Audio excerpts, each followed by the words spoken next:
Kita kan sering dengar nih ya, kalau misalnya dokter itu kan pakar kesehatan, Ya. pasti bisalah jaga diri sendiri, jaga kesehatan diri sendiri. Nah, kalaupun misalnya sampai sakit, bisa minta tolong sama rekan sejawat, iya kan? Nah, Betul. cuman dok, kenapa sih dokter masih merasa perlu punya asuransi kesehatan? Dokter Mm-mm. itu juga manusia. Iya, Dia bisa sakit. bisa sakit. Dan kalau sakit, dia tidak bisa kerja. Iya, iya. Bagaimana finansialnya? Mm-mm, mm-mm. Belum itu. Kemudian membiayai rumah sakitnya. Sekarang rumah sakit, coba aja lihat berapa yang harus dikeluarkan untuk berobat. Dan rumah sakit nggak mungkin nol, nggak mungkin. Hello amazing people, welcome back bersama saya Denis. Kita akan membongkar kisah dan rahasia yang jarang dibicarakan hingga hal-hal yang dianggap tabu menjadi pantas untuk diperbincangkan. Semuanya kita akan bahas dari sudut pandang yang lebih jernih, elegan, dan penuh makna di Headline Hype Amazing.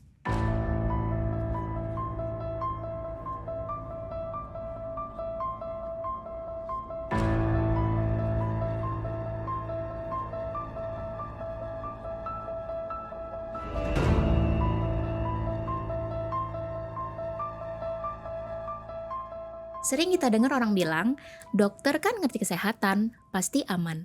Bahkan banyak yang bilang dokter itu punya prioritas di rumah sakit. Tapi benar nggak sih? Banyak loh orang yang nggak nyangka kalau ternyata tenaga medis juga menghadapi resiko kesehatan dan pengeluaran biaya yang besar. Justru karena mereka tahu detailnya, apakah dokter akan menjadi semakin aware dengan pentingnya proteksi? Hari ini kita akan bahas sesuatu yang menarik banget. Kenapa dokter pun tetap butuh asuransi kesehatan pribadi. Dan sekarang udah bareng sama saya narasumber seorang dokter spesialis, Dr. Agustinus Gatot, seorang spesialis obgyn dari RS Mitra Keluarga Bekasi Timur. Halo dok, welcome. Halo. Aduh, thank you banget ya dok, udah nyempetin waktunya Dengan datang ke senang sini, hati, ya. sharing-sharing sama kita. Sekarang kesibukannya apa aja dok? Saya praktek pastinya ya. Kemudian beberapa hari sukarelawan di beberapa tempat dan ya praktek. Oh gitu. Prakteknya di rumah sakit aja atau ada klinik juga dok? Saya praktek hanya di rumah sakit. Jadi saya di dua rumah sakit Mitra Keluarga Bekasi Timur dan Mitra Keluarga Bekasi Barat. Oh oke. Tadi dokter bilang sukarelawan itu gimana dok? Ya, saya ikut sukarelawan di Dokter Share. Itu ikut bekerja di kapal, rumah sakit kapal Dokter Lida Rawan. Oh, rumah sakit kabel, jadi kapal berjalan gitu. Iya. Rumah sakitnya di dalam. Ya, di Tindakan di dalam. Iya, di kapal. Berarti intinya ke pelosok-pelosok daerah gitu ya dok ya. Wah hebat banget. Berarti dokter sibuk banget ya. Thank you loh dok, udah sempetin datang ke sini Dengan dok. senang hati. Iya. Nah sekarang dok kita mau langsung masuk ke ini ya dok ya, ke Oke. pembahasan kita ya dok ya. Kita kan sering dengar nih ya, kalau misalnya dokter itu kan pakar kesehatan, Ya. pasti bisalah jaga diri sendiri, jaga kesehatan diri sendiri. Nah kalaupun misalnya sampai sakit, bisa minta tolong sama rekan sejawat, iya kan? Nah Betul. cuman dok, kenapa sih dokter masih merasa perlu punya asuransi kesehatan pribadi? Ya, pertanyaan itu sangat mendasar. Pada awalnya, saya juga skeptis dengan asuransi kesehatan. Ya, seperti yang kakak bilang, semuanya itu betul. Dan itu dalam pikiran dokter itu seperti itu. Tapi ketika saya bertemu dengan calon agen saya waktu itu, dia menerangkan semuanya bahwa ini. Nah, kemudian saya berpikir bahwa dokter itu juga manusia. Iya, Dia bisa sakit. bisa sakit. Dan kalau sakit, dia tidak bisa kerja. Iya, iya. Bagaimana finansialnya? Belum itu. Kemudian membiayai rumah sakitnya. Sekarang rumah sakit, coba aja lihat berapa yang harus dikeluarkan untuk berobat. Ya, Iya, puji betul, Tuhan betul. saya ikut asuransi kesehatan ini. Iya, Karena saya betul. punya pengalaman, ternyata apa yang dikatakan oleh agen saya itu dia menerangkan dengan jelas. Waduh. Kemudian ketika walaupun saya waktu itu sudah saya bilang gini, saya ada komorbid, saya ada diabetes. Oh, Nggak apa-apa dokter. Dokter periksa, check up, ya. detail banget. Sampai segala macam diperiksa. Tapi saya jujur mengatakan ada penyakit saya. Dan kemudian, ternyata boleh dokter, tapi ada penambahan biaya. Oke, nggak apa-apa. Ya. Dan kemudian ada batas waktu tenggang. Ya oke, nggak apa-apa. Dan puji Tuhan saya ambil. Karena setahun sesudah saya tanda tangan itu, ingat waktu COVID, Iya, COVID. saya kena COVID. Oke. Hampir 2 bulan saya di ICU. 2 bulan dok. Hampir 2 bulan. Waduh, Luar biasa kan? luar biasa. Dan puji Tuhan di cover waktu Tercover itu. ya dok ya. Coba kalau enggak, jual rumah. Iya. Kan nggak mungkin kita tobruk gitu. Iya, Ya. betul dok. Berarti dok, kalau dari insight seorang dokter nih dok ya, POV dokter tentang biaya kesehatan sekarang ini tuh gimana sih dok? Itu loh. Jadi sekarang kalau dulu memang misalnya saya ke rumah sakit gitu ya berobat seadanya gini-gini. Tapi sekarang kan ilmu berubah. Alat-alat berubah. Iya. Alat-alat lebih canggih berubah. Iya. Yang tadinya inovasi-inovasi semakin banyak. Kemudian penawaran-penawaran dan rumah sakit nggak mungkin nol, nggak mungkin. Karena sekarang kan industri kesehatan sudah masuk ke bursa. Iya. Nggak mungkin yang namanya berobat nggak ada biaya, nggak ada. Betul. Jadi biayanya juga bukan cuma biaya dokter dan biaya obat, ada biaya lainnya, betul ya? Iya, biaya dokter, misalnya saya dokter berobat kayak ini, saya bisa dinihilkan oleh teman sejawat. Tetapi obat, alat-alat, Iya. dan yang lain-lainnya, sewa segala, Oh, itu semua bayar. semua bayar. Dan semua dibebankan ke pasien. Iya, masa mau dibebankan kemana? Oke, dokter pernah lihat ada orang kolaps biaya, padahal penyakitnya cuma penyakit umum. Bukan yang kita bilangnya bukan rare disease atau bahkan mungkin sakit kritis gitu dok. Ya, alhamdulillah sih saya belum pernah lihat ya, Iya. tapi saya lihat ada teman sejawat yang ketika dia sakit dia tidak punya asuransi dan kemudian ya dia harus Oh, ada juga dok, menjual ya? rumahnya Oh, dan sebagainya itu untuk kelanjutan kehidupannya. kelanjutan hidup ya. Oh iya. Berarti bukan cuma pasien, bahkan teman sejawat dokter juga ada yang kayak gitu ya dok ya. Betul. Oh. Karena ketika kita sakit, kita bukan sebagai dokter. Kita adalah pasien. Betul, Iya. masuk akal iya. Jadi kita harus bertingkah laku sebagai pasien. Bukan saya, nggak mau ini. Nggak bisa. Kita sebagai pasien dan itu ada biayanya. Iya, nggak ada yang gratis ya dok ya, even Betul, profesinya dokter. Nah, kalau dokter kan banyak orang bilang ya, kalau dokter itu kerja di rumah sakit punya privilege keluar masuk rumah sakit. Nah itu gimana dok? Benar kak? Iya, kalau lagi kerja keluar masuk rumah sakit. Pagi Iya masuk, juga. siang keluar. Ketika Tapi sakit. kalau sakit privilege-nya adalah misalnya tempat, Iya. ya. Kemudian teman sejawat, Iya. ya itu biasanya kami kalau teman sejawat ya sudah kita nihilkan. Tetapi untuk obat-obatan, ini nggak mungkin nihil. betul. Mungkin dari rumah sakit itu ada untuk karyawan, untuk dokter ada diskon, tapi nggak mungkin nihil. Gitu. Oh berarti benefitnya juga masih terbatas ya dok ya? Iya. Nah biasanya tetap. yang nggak tercover apa dok? Obat-obatan? Obat-obatan, Oke. alat, Alat juga tidak iya, ya? alat tuh juga tidak. Ya. Padahal di rumah sakit ya dok ya? Iya. Oke. Nah, kalau misalnya nih seorang dokter butuh second opinion ke luar negeri, itu gimana dok? Apakah masih ada benefitnya itu?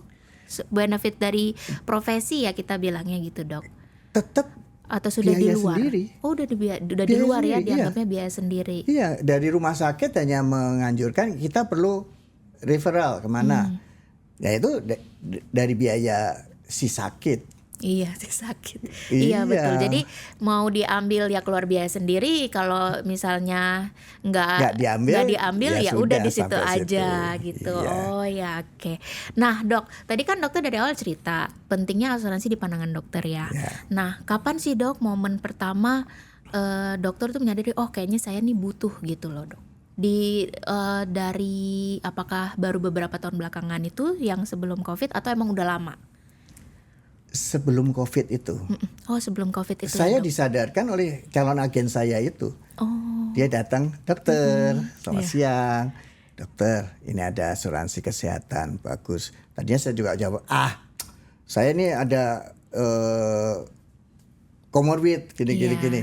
Dicoba dokter. Ya udah, akhirnya karena kebetulan saya kenal dengan calon agen saya itu dengan baik ya, dan percaya. Iya. Yang penting percaya Iya betul. dan tidak mengada-ada. Nggak usah periksa, nggak usah ini, nggak usah itu. Jadi calon agen saya itu bilang, periksa dok, boleh periksa, lengkap, oke. Terus yang bayar periksa siapa? Asuransi dokter. Wah, namanya gratis kan? Iya. Oh, sekalian deh. Iya, Udah, iya, iya, periksa iya. lengkap. Iya iya. Dan puji Tuhan diterima. Iya. Oh thanks God ya. Berarti pure karena memang dibukakan pikirannya sama si calon agent dokter ya. Iya. Oh bukan karena pernah dengar oh ada keluarga atau teman yang pengalaman yang nggak punya Kebetulan asuransi. saya enggak. Oh gitu. Jadi Oke. ya itu, kalau seandainya sebagai agent itu harus trust, Betul. memberi kepercayaan dan memberi apa yang perlu. Jangan mengada-ada, Betul apa adanya. apa adanya. Ini Iya. yang harus diperiksa, ini. Mm-mm. Clear di awal ya dok Clear. ya. Clear, very clear. Ada apa juga Karena di saya dengar misalnya, oh nanti nggak di ini lah, gitu kan. Iya benar. Berarti itu trust itu very powerful ya dok ya. Yes. Dibandingin daripada cerita-cerita di luaran, betul ya Iya. dok ya.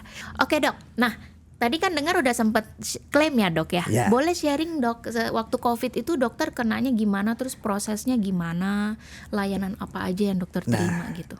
Ketika saya kena COVID, istri saya yang paling bingung kan. Iya. Pakai apa nih?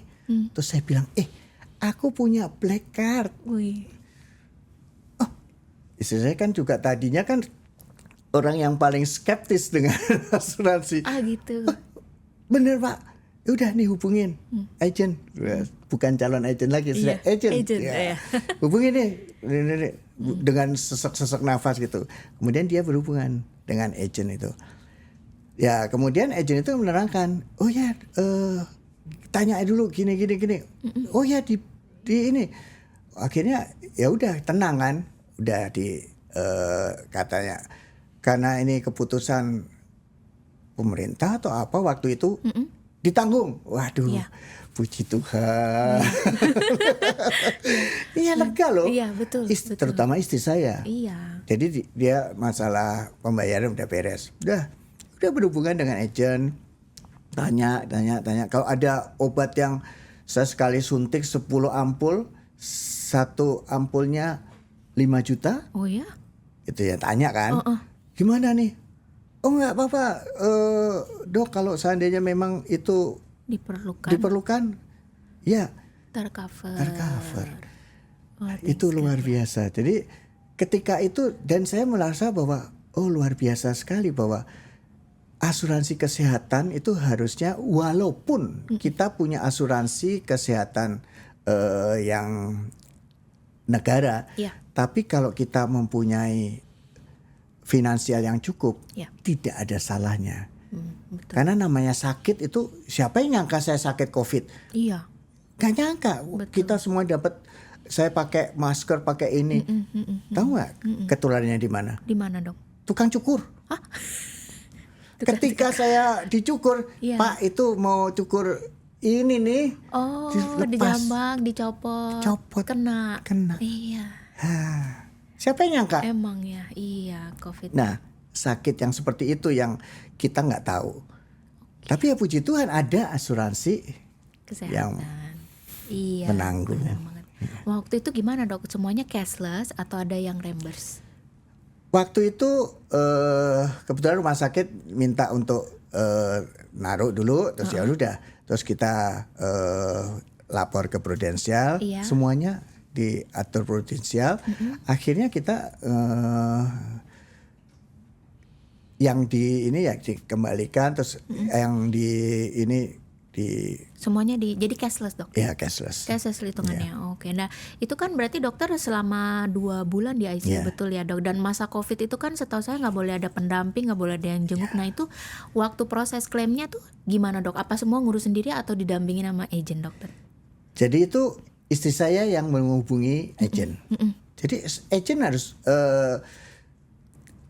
sangat membantu. Sangat Jadi carilah agent yang Yang mumpuni, membantu, iya. yaitu trust itu. Iya betul. Dan sebagai agent jangan ketika mau cari nasabah getol, Betul. kemudian setelah itu tapi in touch terus. In touch walaupun nggak bisa hadir secara fisik tapi Iya, tetap in touch by tetap online ya dok ya. online, telepon. Iya. Berarti dari awal sampai akhir selalu dibantu sama agentnya ya dok ya. Iya. Luar biasa Luar agentnya ya biasa. dok ya. Applause buat agentnya.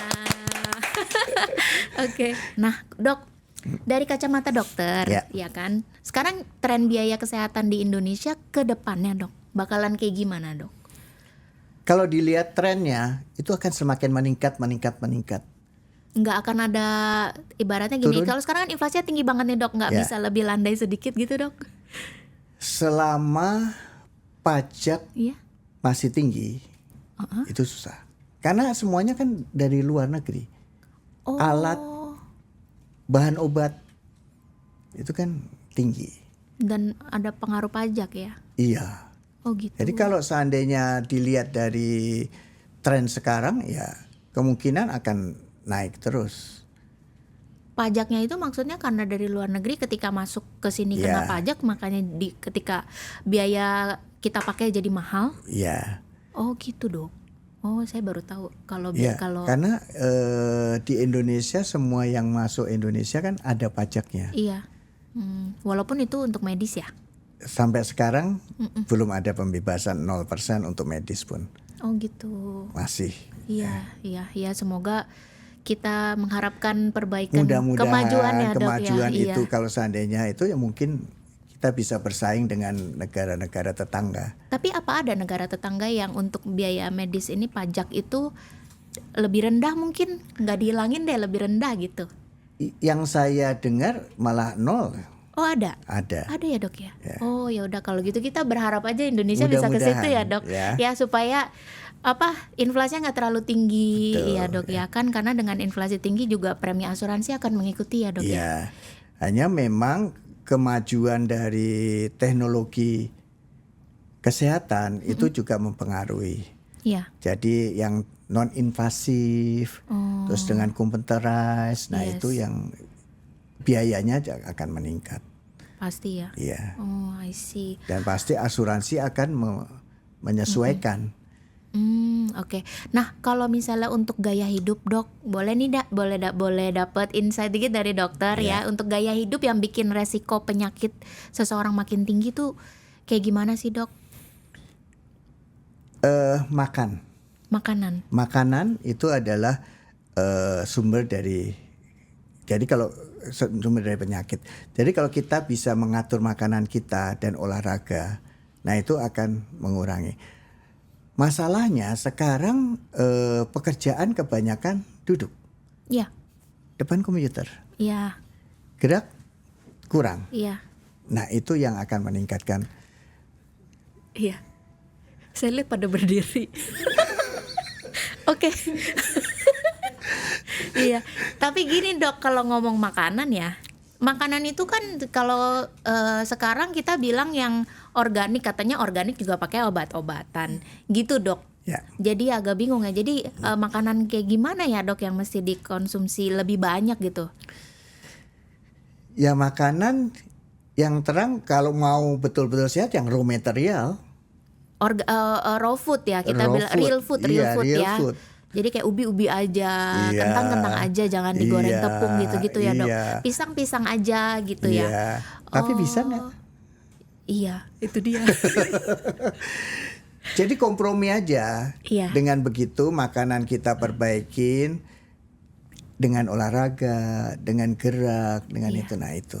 Oke, di balance lah dok ya. Iya. Sama minuman juga bahaya nggak sih Minuman. dok? Nah, gula. Ya, gula. Gula harus dibatasi. Even gula aren. Even. Oh, gula batu sama juga dok. Even. Oke, jadi lebih baik no sugar ya. Kalau bisa no sugar ya no sugar. Tapi Iya. kalau seandainya nggak bisa ya dikurangin. Dikurangi. Oh, Dan jalannya ditambah. jalan ya. Ya. Ya, noted. Oke dok. Nah, sebagai nasabah yang udah pernah klaim nih dok, Ya. ya kan, dokter kan juga pasti tiap bulan ada bayar premi ya dok Ya. ya. Kan dokter udah pernah ngasihin klaimnya juga, tapi gitu loh. Merasa worth it nggak sih dok untuk pengeluaran tiap bulan yang dokter bayar dengan, ya kan tapi kan nggak kena COVID. Maksudnya ya amit-amit jangan sampai gitu kan, nggak mungkin sakit sampai kayak gitu terus dalam 2 tahun sekali kan mungkin juga belum tentu nih. Mungkin sampai 10 tahun, 15, 20 tahun mungkin baru kepakai lagi gitu, kita bilangnya gitu ya dok. Dokter merasa worth it nggak sih tiap bulan bayarin premi terus naik lagi, Itu ya. ada penyesuaian lagi gitu dok? Yang selalu bertanya tuh itu Menteri Keuangan. Ini ya kalau menurut saya dengan yang saya bayar sekarang itu adalah investasi untuk kesehatan saya. Iya. Karena saya nggak tahu kapan saya sakit, ya. Jadi saya investasi. Tapi dengan riwayat ketika saya sakit yang lalu, is worth it. Iya. Betul. Karena itu tidak terbayar. Betul. Kalau nggak ada asuransi, mosok mau disuntik yang sekali suntik 50 juta Iya. nggak dikasih. Iya betul. Nyawa Mungkin saya nggak di taruhannya. sini. Iya, nyawa taruhannya ya Iya. dok ya. Jadi Iya. menurut saya worth it. Jadi makanya saya tadi bilang bahwa kalau finansial bisa, asuransi kesehatan perlu. Perlu. Selain yang pemerintah. Iya betul. Jadi ada second opinion. Ada Iya. kita ada backup lebih besar lah ya Betul. dok ya. Dan juga kalau misalnya memang berat secara premi itu kan produk kesehatan juga banyak sekarang, Banyak. ada yang on limit Diatur. juga dok. Iya, Jadi memang sih nggak di diatur. cover semua, tapi minimal ada bantuan lah gitu. Betul. Sharing risknya di sharing sama perusahaan asuransi gitu Iya. ya dok ya. Oke. Nah dok, ada pesan nggak buat orang-orang yang masih ragu buat beli asuransi kesehatan? Mungkin yang dari segala umur deh dok Iya. gitu. Jadi pertama sakit itu tidak ada yang tahu. Seperti saya sakit tiba-tiba itu tidak janjian. Iya.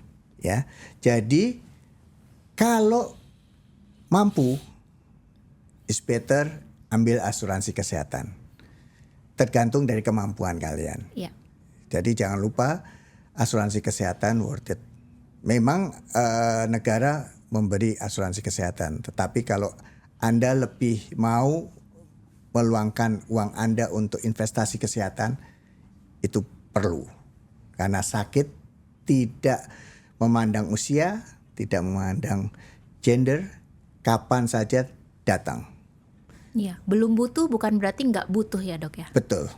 Iya. Dan yang namanya investasi dok kayak di dokter bilang investasi di kesehatan itu bukan berarti kita langsung pakai dalam waktu dekat, dekat. dalam waktu instan gitu ya dok ya. Dan kita bukan cari untung, Iya betul bukan cari untung, betul. tapi untuk melindungi. Melindungi, bener banget. Jadi jangan tunggu udah ada keluhan baru cari ya dok ya. Ya, kalau udah ada keluhan, di-declare tidak diterima.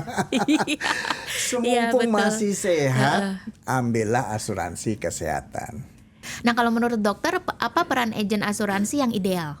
Peran agen asuransi yang ideal, dia harus trust, harus kepercayaannya betul-betul bisa dipercaya. Dipercaya. Kedua, jujur.